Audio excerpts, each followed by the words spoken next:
Much, and I'm here with the former chairman of the SEC, Harvey Pitt, who's been joining us throughout the day. Mr. Pitt, thank you so much for your time and your patience today. It's good to be with you. These hearings today, as Carol just mentioned in the intro, the former Bear chairmen were saying that they were shocked beyond belief at what happened to Bear Stearns in the spring of 2008.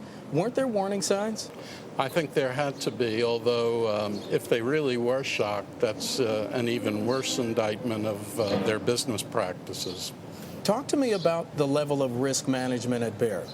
Well, it's hard for me to be too specific, but there were firms that would not make any major moves without risk management in the process. Some firms had better risk management than others.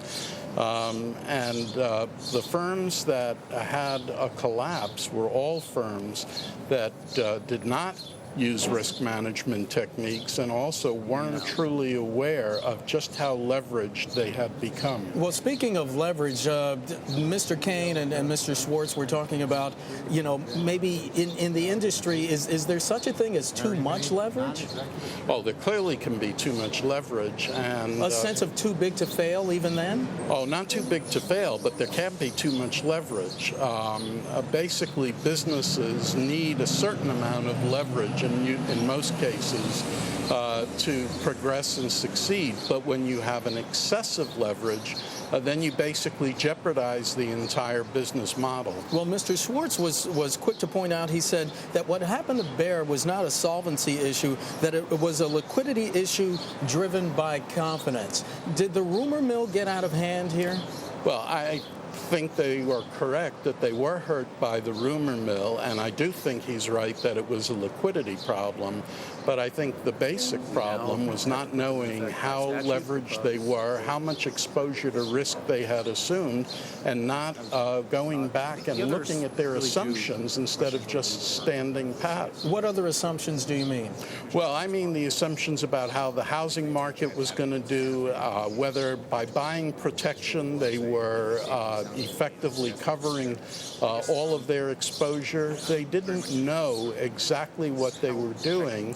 And when you don't know what you're doing, that's not a good business to be in. Okay, is this now the template going forward for other firms? What should the warning signs be? What should they look out for? Well, one of the most important things to do is to figure out what all of the various risks are inherent in any proposed line of business, and that's before you get into it. The second thing you have to do is get a constant stream of data that helps you analyze whether your leverage is growing in ways that you might not originally have perceived. Anyone can make a mistake. The problem is sticking with your mistake and standing pat when the world is going to hell around you. And Mr. Pitt, in 15 seconds, William Donaldson, Christopher Cox, the former SEC chairman, testifying. What does the committee want to hear from them? I think the committee wants to hear why the SEC wasn't on top of these problems, and that's a tall order. It would have been very difficult for the SEC to have done that. All right, the former chairman of the SEC, Harvey Pitt, he's been with us throughout the day. Mr. Pitt, thank you so much. Appreciate it. Matt and Carol, back to you in New York.